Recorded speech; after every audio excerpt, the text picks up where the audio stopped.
लौद्रवा नगर जैसलमेर के समीप बहने वाली काक नदी के किनारे बसा हुआ था। यहीं पर रानी मूमल का महल था, जिसे इकथम्बिया महल कहा जाता है। राजस्थान में महल के ऊपर छत पर बने कमरों को मेड़ी कहा जाता है। इस महल के ऊपरी हिस्से पर मूमल रहती थी। इस महल के ऊपर जाने के लिए कई गुप्त मार्ग थे। साथ ही यह महल रहस्यमयी भी था। इस महल में शेर, अजगर, सांप जैसे विषैले जीव रहते थे, जिन्हें देखकर हर कोई डर जाता था।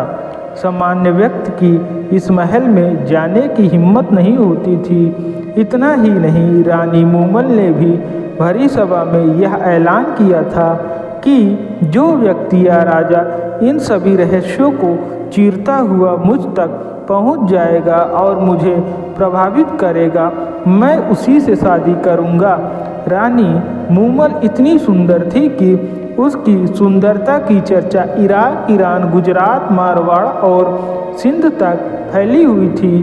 कई राजा, महाराजा, राजकुमार उसकी सुंदरता को देखने और उससे प्रभावित करने के लिए उसके महल तक आते थे, लेकिन उस महल में विद्यमान रहस्यों को नहीं सुलझा पाते और रानी मूमल तक नहीं पहुंच पाते थे।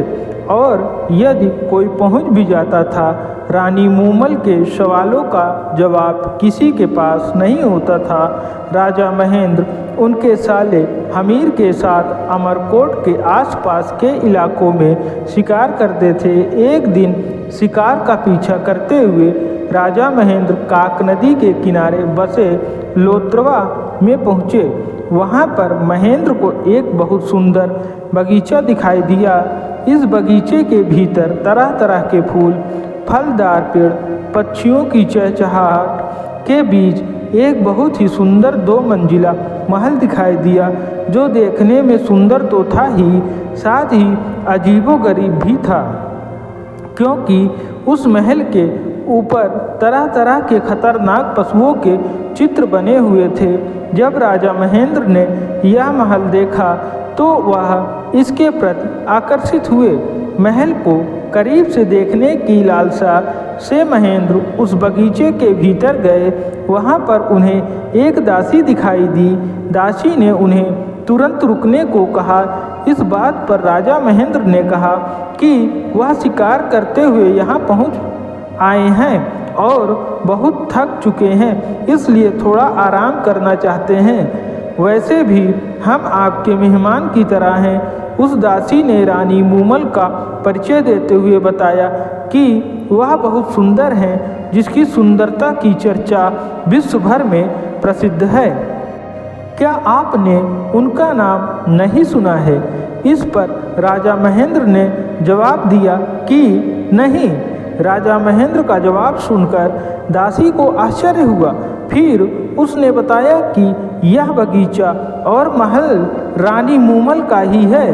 वह यहाँ पर अपनी सहेलियों के साथ रहती हैं। साथ ही जो व्यक्ति रानी तक पहुँच जाता है और उनके प्रश्नों के सही जवाब दे देता है, वह उसी से शादी करेंगी, ऐसी उन्होंने प्रतिज्ञा कर रखी है।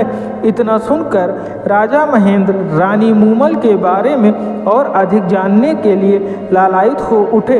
राजा महेंद्र ने नहीं सोचा होगा कि यही शुरू होने वाली मूमल महेंद्र की प्रेम कहानी विश्व विख्यात हो जाएगी। दासी अंदर चली गई। उसने रानी मूमल को राजा महेंद्र के बारे में बताया। रानी ने उसे आज्ञा दी कि वह हमारे मेहमान हैं, उनके लिए जलपान की व्यवस्था की जाए। तभी एक सेवक भोजन लेकर राजा महेंद्र के समीप पहुंचा तो राजा महेंद्र सेवक से भी रानी मूमल के बारे में जानना चाहा। तब उस सेवक ने बताया कि हे राजन, आप कैसी बातें करते हैं? अगर मैं रानी मूमल के बारे में आपको बताने लग जाऊं तो सुबह से शाम हो जाएगी। इतनी सुंदर हैं कि उनके गुणों का बखान करना मेरे बस में नहीं है। फिर भी मैं आपको बता दूं कि वह इतनी सुंदर हैं कि जब वह शीशे के सामने जाती हैं शीशा टूट जाता है। उसके महल की दीवारों पर कपूर और कस्तूरी का लेप होता है। वह दूध से स्नान करती हैं और पूरे बदन पर चंदन का लेप लगाती हैं। वह सबसे अलग हैं और बहुत सुंदर हैं। शायद उसके जैसी इस दुनिया में दूसरी कोई नहीं है। यहाँ पर उस रानी को देखने के लिए दूर दूर से प्रसिद्ध राजा महाराजा और उनके राजकुमार आए, लेकिन रानी के उनकी तरफ नज़र उठाकर देखा भी नहीं। इसके बाद वह बताते हैं कि रानी उस राजकुमार से शादी करेगी जो उसका दिल जीत लेगा, अन्यथा जीवन भर शादी नहीं करेगी। जब किसी के बारे में इतनी बातें बोली जाएं तो हर कोई उसके बारे में अधिक जानना चाहता है और उसके प्रति आकर्षित हो जाता है। राजा महेंद्र ने दासी के साथ संदेश भिजवाया कि वह रानी मूमल से मिलना चाहता है। कुछ ही देर बाद रानी मूमल का संदेश आया और उसने राजा महेंद्र को ऊपर बुलाया। जब राजा महेंद्र उस महल में पहुँचे तो वहाँ पर सामने मूमल खड़ी थी, जिसे देखकर महेंद्र स्तब्ध रह गए। एक बार मूमल पर नज़र पड़ने के बाद राजा महेंद्र नज़र हटा नहीं पाए। वहीं दूसरी तरफ मूमल भी राजा महेंद्र को देखती रह गई, क्योंकि महेंद्र के चेहरे पर तेज था और बहुत ही मधुर नयन थे। कई समय तक दोनों एक दूसरे को देखते ही रहे। मूमल ने पुनः अपने अंदाज में राजा महेंद्र का स्वागत किया। दोनों रात भर बैठे रहे और बातें करते रहे, पता ही नहीं चला और एक दूसरे को दिल दे बैठे। भोर होते ही सूरज निकल आया, लेकिन न तो राजा महेंद्र वहां से जाना चाहते थे और न ही रानी मूमल चाहती थी कि वह वहां से जाए। यही से शुरू होती है मूमल और महेंद्र की प्रेम कहानी। आखिर विदा होने का समय आ गया। राजा महेंद्र ने रानी मूमल से वादा किया कि मैं पुनः जाऊंगा और बहुत जल्द मिलेंगे। राजा महेंद्र रानी मूमल को देखने के बाद सब कुछ भूल गए। उनके दिल और दिमाग में सिर्फ मूमल ही मूमल थी। मन ही मन राजा महेंद्र ने मानस बना लिया कि चाहे कुछ भी हो जाए, मैं रानी मूमल से शादी करके अमरकोट लेकर जाऊंगा। यहीं से शुरू हुआ प्यार का सिलसिला। आपको बता दें कि राजा महेंद्र पहले ही शादीशुदा थे और उनकी 7 पत्नियां थीं। जब महेंद्र अमरकोट पहुंचे तो उन्होंने पुनः रानी मूमल से मिलने की तरकीब लगाई। राजा महेंद्र के राज्य में रामू राय का नामक एक व्यक्ति रहता था जो ऊँट चराने का काम करता था। राजा महेंद्र रामू रायका के पास गए और उनसे कहा कि ऊँटों के इस टोले में क्या ऐसा ऊँट है जो मुझे रात्रि में लौद्रा के ले जाकर सुबह होते होते पुनः अमरकोट ले आए। इस पर रामू रायका ने जवाब दिया कि हाँ, चीतल नामक एक ऊँट है जो बहुत तेज़ दौड़ता है और बहुत फुर्तीला भी है। वह आपको एक ही रात्र में लौद्रा से जाकर पुनः अमरकोट लेकर आ सकता है।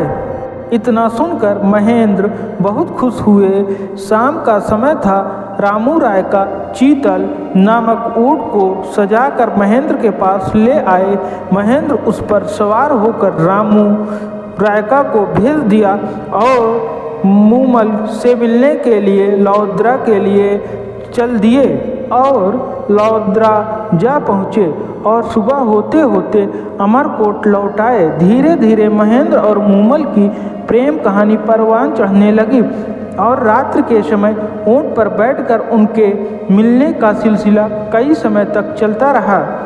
इस तरह महेंद्र को देखकर उनकी 7 पत्नियों ने सोचा कि कुछ न कुछ तो बात है जिसकी वजह से महेंद्र रात्रि के समय हमारे पास नहीं आते हैं और खोए खोए से रहते हैं। धीरे धीरे महेंद्र की पत्नियों को मूमल के बारे में जानकारी हुई, जिससे उनके दिल को बहुत ठेस पहुंची। सातों पत्नियों ने मिलकर राजा महेंद्र को रोकने के लिए एक षड्यंत्र चला, जिसके तहत जिस ऊंट पर सवार होकर राजा महेंद्र रानी मूमल से मिलने के लिए जाते थे, उस ऊंट के पैर तुड़वा दिए ताकि वह वहां पर नहीं पहुंच पाए। लेकिन कहते हैं कि सच्चे प्यार को कोई खत्म नहीं कर सकता। जैसे तैसे राजा महेंद्र दूसरे ऊंट पर सवार होकर रानी मूमल से मिलने के लिए लौत्रा पहुंचे, लेकिन तब तक बहुत ज़्यादा समय हो चुका था। रात देखती देखती रानी मूमल भी सो गई। यहाँ पर महेंद्र मूमल की प्रेम कहानी में भयंकर मोड़ आता है। रानी मूमल के साथ उनकी बहन सुमल भी थी। दोनों ने देर रात्र तक बातें ही की, लेकिन बाद में सो गए। उस दिन उनकी बहन सुमल ने पुरुषों की वेशभूषा धारण कर रखी थी। जब राजा महेंद्र वहां पर पहुंचे और देखा कि वह दोनों सो रही हैं, तब राजा महेंद्र को यह भ्रम हो गया कि रानी मूमल के साथ यह पुरुष कौन है। उन्होंने उनसे बात करने की बजाय धीमे धीमे अपने कदमों को पीछे खींच लिया। उनके हाथ में चाबुक था, वह भी टूटकर नीचे गिर पड़ा। वो पुनः अमरकोट लौट आए। उदास और हताश राजा महेंद्र का दिल टूट गया। उन्हें लगा कि रानी मूमल किसी और से भी प्रेम करती हैं। जब सुबह हुई तो रानी मूमल ने वह चाबुक देखा और देखते ही समझ गई कि राजा महेंद्र यहाँ पर आए थे। साथ ही बिना मिले राजा महेंद्र के लौट जाने की वजह भी उन्हें पता चल गई। वह कई दिनों तक पलके बिछाए राजा महेंद्र का इंतजार करती रही, लेकिन राजा महेंद्र नहीं आए। जहाँ महेंद्र की सातों पत्नियां मिलकर अपने षड्यंत्र में कामयाब रही, वहीं राजा महेंद्र को यकीन नहीं हो रहा था कि आखिर मूमल ऐसा कैसे कर सकती है। दूसरी तरफ राजा महेंद्र का इंतजार करते करते काली पड़ गई मूमल। आना छोड़ दिया, श्रृंगार करना छोड़ दिया, लेकिन महेंद्र नहीं लौटे। रानी मूमल ने महेंद्र को कई चिट्ठियां लिखी, लेकिन एक भी चिट्ठी महेंद्र तक नहीं पहुंची, क्योंकि जैसे ही उनके पास चिट्ठी जाती, उनकी सातों पत्नियों में से कोई भी उसे फाड़ देती और राजा महेंद्र को भनक तक नहीं पड़ती। अंत में रानी मूमल ने एक सेवक को महेंद्र से मिलने के लिए भेजा, लेकिन जब वह अमरकोट पहुंचा तो महेंद्र से नहीं मिलने दिया गया। लेकिन उस सेवक ने हार नहीं मानी और समीप ही छुपकर बैठ गया। जब रात्रि का समय आया तो वह जैसे तैसे महेंद्र के करीब पहुंच गया। उस समय महेंद्र सो रहे थे। तभी उस सेवक ने गुनगुना कर कहा, तुम्हारे बिना सोह राण यह धरती धुंधली, तेरी मूमल रानी है उदास।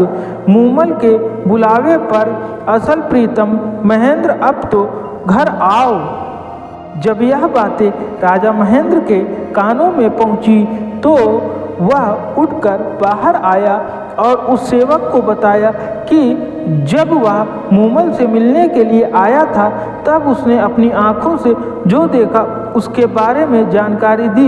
यह सुनकर राजा महेंद्र का संदेशा लेकर सेवक पुनः मूमल के महल लौट गया और पूरी कहानी मूमल के सामने बयां की। इतना सुनते ही मूमल के पैरों तले जमीन खिसक गई और उसके समझ में आ गया कि आखिर गलतफहमी की वजह क्या थी।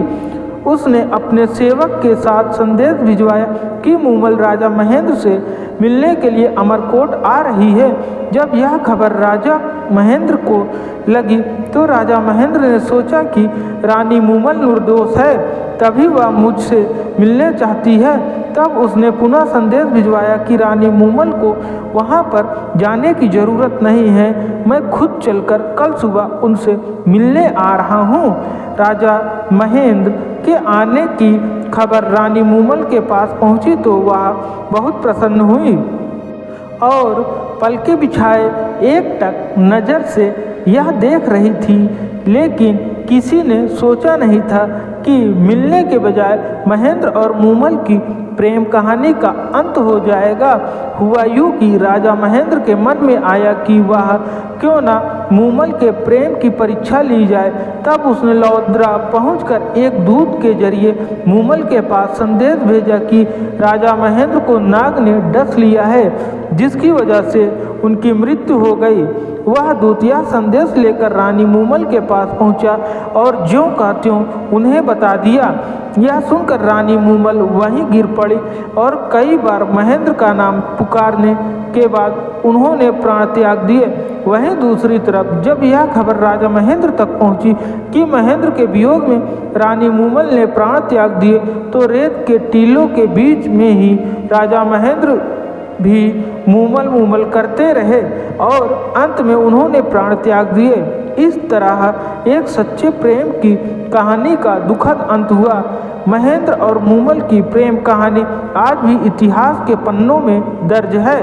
दोस्तों, महेंद्र और मूमल की प्रेम कहानी आपको कैसी लगी कमेंट करके बताएं। साथ ही अपने दोस्तों के साथ शेयर भी करें तथा हमारे चैनल को सब्सक्राइब भी करें।